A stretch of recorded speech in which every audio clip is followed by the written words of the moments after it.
Hai guys, kita balik lagi di segmen tentang beasiswa Turki Buslari. Dan kali ini aku bakal bikin video tentang Q&A. Jadi aku udah ngumpulin beberapa pertanyaan di sini yang kalian udah tanya di kolom komen YouTube ataupun lewat IG ataupun lewat saluran lain. Buat kalian yang baru nonton video aku, perkenalkan nama aku Tami. Aku awardee beasiswa Turki Scholarship tahun 2019. Sebelum aku mulai, di sini beberapa orang ada yang nanya kenapa aku nggak buka bimbingan atau kayak nyaranin aku buat buka bimbingan. Jadi mohon maaf banget, perlu aku sampaikan, aku untuk saat ini belum bisa bikin atau membuat bimbingan beasiswa karena ini adalah tahun terakhir aku dan aku cukup hektik sama kegiatan kuliah.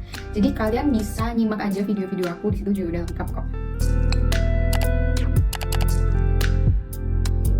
Yang pertama terkait dengan pertanyaan yang umum.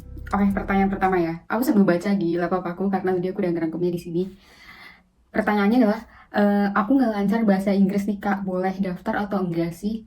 Sebenarnya tetap boleh ya, karena nggak ada kewajiban untuk bisa bahasa Inggris banget. Tapi at least tuh kalian bisa komunikasi ketika kalian nanti lolos ke wawancara gitu. At least kalian bisa untuk ngomongnya lah buat diwawancara aja gitu.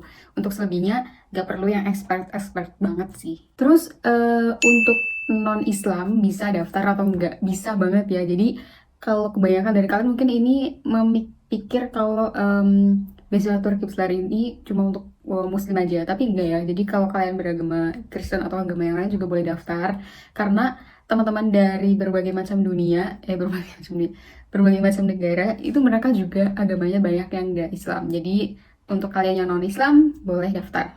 Aku udah gap year setahun, apa masih bisa daftar? Masih banget, tapi dengan syarat umurnya masih mencukupi ya. Untuk S1 itu maksimal 21 tahun, S2 itu kalau nggak salah dia 30, S3 itu 35. Jadi kalau kalian gap year tapi umurnya masih memenuhi syarat, kalian masih bisa daftar. Terus boleh lintas jurusan atau enggak dari jurusan SMA? Boleh banget ya. Dan ini juga nggak menutup kemungkinan kalian bisa lolos, karena beberapa awardee itu emang lintas jurusan. Dari yang tadi SMA-nya mungkin MIPA, dia jadi sosial dan dia bisa lolos. Jadi bisa. Tapi kalian harus memperkuat apa kayak alasan kenapa kalian pindah gitu. Terus apakah butuh biaya pendaftaran? Nggak ya, nggak sama sekali, kalian nggak biaya pendaftaran. Jadi gratis buat daftar. Apakah harus tahu bahasa Turki dulu atau enggak? Enggak ya. Aku dulu nggak tahu bahasa Turki sama sekali sebelum berangkat ke Turki. Jadi nggak harus tahu bahasa Turki. Dan kalaupun kalian tahu, itu pun nggak bakal ngaruh ke aplikasi kalian. Karena ya nggak harus tahu bahasa Turki dulu. Universitas apa aja sih yang tersedia untuk beasiswa? Nah, ini sering banget ditanyain. Jadi, untuk menjawab ini, itu kalian bisa masuk ke websitenya Turki Buslari. Nah, kalian scroll aja ke bawah. Dan di situ ada kolom tentang buat nyari tahu univ sama jurusan. Nah, di situ kalian bisa masukin jurusan atau masukkan univ kalian atau kota yang kalian pengen, dan itu bisa cari tahu dari itu, oke? Pertanyaan selanjutnya, kan ada di kolom identitas itu ada kolom penghasilan orang tua. Nah, itu mengaruhi atau enggak? Enggak ya, enggak sama sekali. Jadi enggak memandang penghasilan orang tua. Pembagian univ itu sesuai pilihan kita atau gimana? Jadi ketika teman-teman daftar, nanti teman-teman bakal dikasih pokoknya teman-teman bakal milih maksimal itu 12 pilihan jurusan dan juga univ. Nah, nanti mereka bakal ngelihat dari pilihan teman-teman itu. Tapi ada juga yang dapatnya itu di luar dari universitas yang kita pilih. Jadi ya kita ngajuin maksimal 12, tapi keputusan finalnya tetap dari YTB gitu. Terus uang beasiswa untuk hidup di Turki itu cukup atau enggak? Nah, ini aku bicara fakta aja ya. Mungkin kalian juga perlu nonton video aku yang tentang biaya hidup di Turki. Apalagi di tahun sekarang itu lagi masih inflasi ya. Mungkin kalau aku bilang cukup itu lebih cukup kalau kalian tuh hemat banget gitu. Tapi kalau kalian yang nggak bisa hemat sih, mungkin kayaknya kalian harus punya support lain gitu, entah dari orang tua ataupun dari income yang lainnya. Ada yang nanya nggak punya prestasi apa-apa waktu sekolah, apa masih berpeluang lolos atau enggak? Kalau ini aku nggak berani bilang ya ada peluang lolos atau enggak gitu. Meskipun kalian berprestasi juga aku nggak bisa jamin kalian bisa lolos gitu, karena keputusan mutlaknya kan ada di pihak ITB. Jadi ya kalau saran aku, kalau bisa nyoba kenapa enggak gitu. Sekarang kita bakal move on ke topik berkas. Ini yang sering ditanyain sama kalian juga. Yang pertama, apakah berkas itu harus ditranslate ke bahasa Turki atau Inggris dulu atau enggak sebelum diupload? Oke, ini nggak perlu ya teman-teman. Kalau dari pengalaman aku nggak translate berkas sama sekali ketika upload ke website, jadi dokumen asli. Kecuali kalau transkrip itu emang aku bikinnya bahasa Inggris, terus surat rekomendasi juga aku emang bikinnya bahasa Inggris. Terus sama apa lagi ya? Kalau sertifikat gitu aku nggak terjemahin sih, aku langsung upload ke bahasa Indonesia atau bahasa asli, karena nanti di sana kayak di bawahnya itu ada kolom komentar dan di situ aku jelasin pakai bahasa Inggris tentang sertifikat yang aku upload gitu. Jadi tidak perlu. Aku belum punya paspor nih Kak, apakah harus bikin dulu? Ini nggak wajib bikin dulu ya, karena dulu aku juga waktu daftar aku belum punya paspor, tapi aku langsung bikin ketika aku dipastikan lulus dan berangkat ke Turki gitu. Jadi nggak wajib punya paspor dulu. Nanti kalau kalian wawancara terus ditanya punya paspor apa enggak, kalian bisa jujur aja belum punya, tapi nanti akan segera bikin kalau kalian lolos gitu.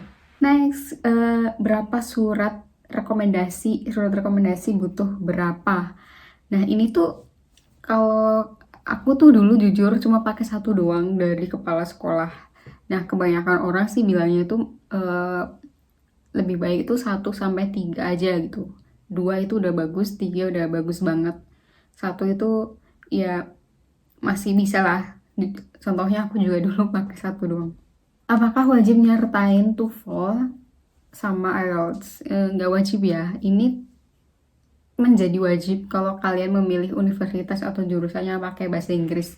Nah di situ bakal ada kayak keterangannya minimal dapat berapa gitu. Rata-rata harus berapa? Kalau nilai rata-rata ini minimal 70. Tapi untuk jurusan kedokteran, terus keperawatan sama kedokteran gigi itu minimal 90. Untuk nilai pakai transkrip raport atau ijazah. Nah ini mungkin kalau buat yang gap year ya, kalian bingung pakai raport atau ijazah. Jadi kalau aku sih dulu pakai raport, tapi ada beberapa orang juga yang pakai ijazah. Jadi itu ya sah-sah aja, kalian pilih aja salah satu itu. Kalau saran aku sih kayak milih yang rata-ratanya paling tinggi sih. Format CV kayak apa baiknya? Kalau format CV aku udah bikin tutorialnya ya di sini. Ini tuh dulu website yang aku pakai buat bikin CV buat daftar beasiswa. Apakah harus pakai bahasa Inggris untuk wawancara? Ini aku jawab secara umum, iya harus pakai bahasa Inggris kalau di Indonesia ya. Kalau aku dengar itu tahun-tahun dulu itu pernah ada yang pakai bahasa Indonesia, tapi itu karena pewawancaranya ada yang bisa bahasa Indonesia. Nah ini kan sesuatu hal yang nggak pasti ya, belum tentu nanti bakal ada yang bisa bahasa Indonesia. Jadi cari amannya kalian harus bisa di bahasa Inggris untuk diwawancara gitu. Next, apakah bisa milih lokasi interview? Ini kalau milih atau enggak, sebenarnya tuh mereka bakal kasih 2 wilayah biasanya ya, 2 tempat. Yang satu di Jakarta, yang satu di Aceh. Nah, kalau milih mungkin milih di antara 2 itu, Jakarta atau Aceh. Tapi untuk daerah lain kayaknya nggak bisa sih, kalian harus datang di antara 2 tempat itu. Terus kalau lolos ke interview, apakah udah pasti diterima atau belum? Belum. Jadi interview itu juga termasuk salah satu tahap seleksi ya. Jadi kalau kalian udah diterima ke interview itu belum berarti kalian lulus. Jadi kalian bakal disaring lagi untuk pengumuman final. Jadi seleksi berkas, kalau kalian lolos kalian ke interview, kalau kalian lolos interview kalian jadi penerima beasiswa gitu. Berapa lama nunggu pengumuman? Nah ini cukup lama ya guys. Jadi biasanya pendaftaran atau seleksi berkas itu Januari sampai Februari. Terus interview itu antara bulan Mei atau Juni. Terus pengumuman final itu maksimal bulan Agustus. Jadi kayak mostly almost berapa ya, 5 bulanan lah kayaknya. Kalau nggak lolos dikasih tahu apa enggak? Enggak ya guys, kalau nggak lolos nggak dikasih tahu. Jadi kayak lebih baik sih saranku kalian follow IG-nya si Turki Puslari, terus follow IG-nya PPI Turki, atau kalau kalian ada grup beasiswa, kalian gabung ke grup beasiswa biar kalian nggak ketinggalan info gitu. Untuk yang udah di Turki, apakah bisa interview di Turki atau harus di Indonesia? Ini bisa di Turki ya, soalnya temen aku tahun kemarin itu dia juga udah di Turki dan daftar YTB, interviewnya tuh di Ankara, sorry, jadi nggak perlu ke Indonesia gitu. Nah itulah Q&A kali ini yang bisa aku rangkum dan bisa aku share ke kalian.